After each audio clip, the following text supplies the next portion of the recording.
Thank you Jesus. ಯೆಶಾಯನ ಬರೆದ ಪ್ರವಾದನೆ ಗ್ರಂಥ 42ನೇ ಅಧ್ಯಾಯ 2ನೇ ವಚನ. ಇಲ್ಲಿ ದೇವರ ವಾಕ್ಯ ಹೇಳುತ್ತದೆ, ನಾನು ಆತನನ್ನು ಮೆಚ್ಚಿದ್ದೇನೆ, ನನ್ನ ಆತ್ಮವನ್ನು ಆತನಲ್ಲಿ ಇರಿಸುವೆನು, ಆತನು ಜನಾಂಗಗಳಿಗೆ ನ್ಯಾಯವಾಗಿ ತೀರ್ಪನ್ನು ಮಾಡುವನು ಎಂಬುದಾಗಿ. ಹಲ್ಲೆಲೂಯಾ. ಸೊ ಕರ್ತನಲ್ಲಿ ದೇವರ ಮಕ್ಕಳಿಗೆ ಗೊತ್ತು, ದೇವರು ಯೇಸು ಕ್ರಿಸ್ತನಿಗೆ ನಂಬಿದಾಗ ಸೊ ಆತನು ನಿನಗೇನು ಮಾಡ್ತಾನೆ?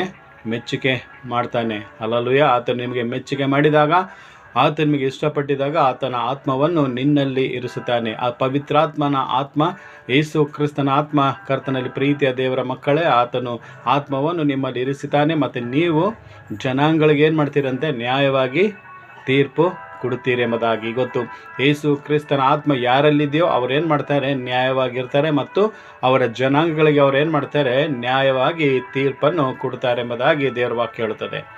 ಕರ್ತನಲ್ಲಿ ಪ್ರೀತಿಯ ದೇವರ ಮಕ್ಕಳಿಗೆ ಗೊತ್ತು, ಆ ಯೇಸು ಕ್ರಿಸ್ತನು ಆತನ ಪರಿಶುದ್ಧಾತ್ಮವನ್ನು ನಮ್ಮಲ್ಲಿ ಇರಿಸಿ ಎಂಬುದಾಗಿ ನಾವು ದೇವರ ಹತ್ರ ಕೇಳಿಕೊಳ್ಳೋಣ. ಸೊ ಈ ವಾಕ್ಯದಂತೆ ದೇವರು ಆತನು ಎಲ್ಲರಿಗೂ ಮೆಚ್ಚುಗೆ ಮಾಡಿ, ಯೇಸು ಕ್ರಿಸ್ತನ ಎಲ್ಲರಿಗೆ ಮೆಚ್ಚುಗೆ ಮಾಡಿ, ಎಲ್ಲರಿಗೆ ಇಷ್ಟಪಟ್ಟು ಆತನ ಆತ್ಮ ನಮ್ಮೆಲ್ಲರಲ್ಲಿ ಸದಾಕಾಲ ಆತನ ಆತ್ಮವನ್ನು ಇರಿಸುವಂತೆ ಮತ್ತು ನಾವೆಲ್ಲ ನ್ಯಾಯವಾಗಿ ಬದುಕುವಂತೆ ದೇವರು ನಮ್ಮನ್ನು ಆಶೀರ್ವಾದ ಮಾಡಲಿ ಎಂಬುದಾಗಿ ನಾವು ದೇವರಲ್ಲಿ ಪ್ರಾರ್ಥಿಸೋಣ. 1 second, may God bless this word, you and your family. Amen. Amen. Thank you, Jesus. Praise the Lord.